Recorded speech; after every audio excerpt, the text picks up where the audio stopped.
ngiyai semangat. Iku mesti ngiyai pertama setahun, 2 tahun. Iku wis suwi mesti biasa. Perkara wis bosen, semua keinginannya agak kesampaian. Pas latihan kiai kan bayangno masyarakat nurut kabeh, ngaji kabeh.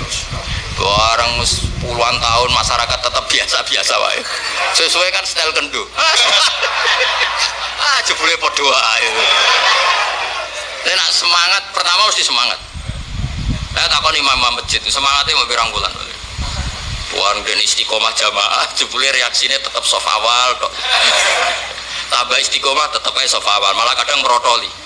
Sesuai mesti mikir, tak rewangi ngene yo. Reaksi publik ya pancet, sesuai mengendorkan diri. Akhirnya gawe wakil. Ya wakil sesuai mulai dimamil santri ya sesuai santai. Itu yang bener, mulai bener ya itu. Mereka tambah semangat mesti tambah kecewa, orang kok tambah. Makanya itu uniknya Quran, ketika Rasulullah terlalu semangat itu malah mbek pangeran didawi la'allaka bakhiun nafsak. Muhammad kowe aja terlalu iku menggebu-gebu oleh dakwah.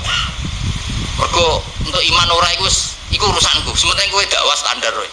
Aja sampai bakhiun nafsak rusak awakmu dewi. Tapi nak kagok kiai pemula enggak baik niru saya. Saya itu terlalu rileks. Kiai pemula aja semangat ben duwe status mau. Nah, kalau kan statusnya sama entah. Semangat terus mohon aman lah pokoknya.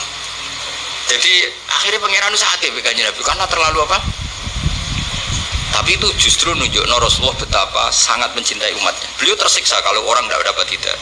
Sampai la'allaka bakhiun nafsak, sampai kata mufassir muhlikun nafsak. Nabi hampir tarot da'anil jibal, sampai pernah berencana cuek lah.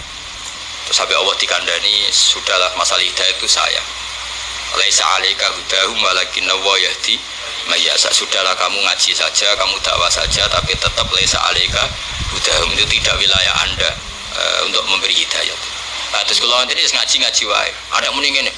Aku pengen ngaji ning Damaran terus sing tak ulang ngalim kabeh, demen setruk ben ati niat. Oh mesti kecewa. Ayo paling sing paham piro, ayo ngaco. Ayo ngaco tak tes. Tapi nak targetnya gak paham no, supaya ngaji, silaturahim, guyon bareng, bar mulai, bar terus. Wah mesti ngarah kecewa. Mau takoki wong, ngaji guys Pak, ya ngaji. Piye keterangan wis pokoke apik. Baleni ra iso iki lho rekamane. Ayo kelakuanmu ngono ta, kira-kira. Jawab. Ayo jajal tanpa rekaman baleni. Narang ngelantur. Lalu misalnya terus kiai ini diambisi ngaji muridnya paham. Kira-kira demen kecewa. Lah bojo yang ngono tak wari. Ana wong kepengin bojone sholihan, riman, rambantah. Demen kecewa. Kowe iku sapa? Wong mbok cukupi wae jek bantah mun ora mbok. Sokoe ditarget bojo iku penting wedok nak salat madhep ngulon. Wis kok. Iku mesti gak gampang kecewa. Lho kula es kiai, bojo kula yo ning. Aku narjetno bojo pokoke urip, salat, seneng. Dadi ora usah bayangno teko lunga disambut, terus digodhogno banyu nggo teh, mbok disiramno ya.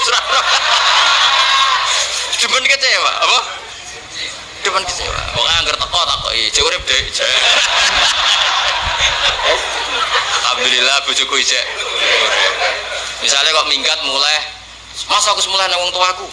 Melok kowe yo melarat atau melok wong tuaku. Alhamdulillah Dek ge cerdas.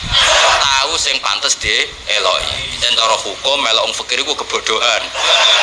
Melok wong tua sing sugih itu kepintaran. Tanggapi secara ilmiah. Kok ngergoni wong lanang ujug-ujug mulai ndak ini?